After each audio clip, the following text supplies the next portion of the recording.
கம்பு தோசை செய்யறதுக்கு மேலே இருக்க அளவுகள் 100 எல்லாமே 100 கிராம், உளுத்தம்பருப்பு மட்டும் 50 கிராம், கம்பு 100 கிராம், பச்சரிசி 100 கிராம், இட்லி அரிசி 100 கிராம், அவுள் 100 கிராம், உளுத்தம்பருப்பு 50 கிராம் எல்லாமே ஊற வச்சுக்கோங்க. அரிசிலாம் 3 மணி நேரம் ஊறட்டும். உளுத்தம்பருப்பு மட்டும் ஒரு அரை மணி நேரம் ஊறினா போதும். உளுத்தம்பருப்பு ஊறின பிறகு மிக்சியில் நல்லா நைஸாக அரைச்சிக்கோங்க. இது கம்மியான அளவாக இருக்கனால மிக்சியில் அரைச்சிக்கோங்க. இதே அதிகமாக இருந்தால் கிரைண்டரில் அரைச்சிக்கோங்க. எப்பயும் தோசைக்கு அரைப்போம்ல, இட்லி தோசைக்கு அதே மாதிரி எல்லாம் அரைச்சிக்கோங்க. அரைச்சிட்டு ஊற்றிட்டிங்கன்னா நல்லா மொறு மொறுன்னு இருக்கும். நம்ம சாதாரணமாக செய்கிறத விட இந்த மாதிரி செஞ்சு பாருங்கள், சூப்பராகவும் இருக்கும்.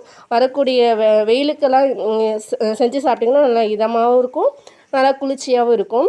சிறுதானியத்தில் செஞ்ச மாதிரி இருக்கும். பிடிச்சிருந்தா ட்ரை பண்ணி பாருங்கள். மறக்காமல் நம்ம சேனலை சப்ஸ்கிரைப் பண்ணிவிடுங்க. அதே மாதிரி இது மாவு ரொம்ப புளிச்சிருச்சுன்னா வெங்காயம் போட்டு ஊத்தாப்பம் மாதிரி சுட்டு சாப்பிட்டாலும் செம்ம டேஸ்ட்டாக இருக்கும்.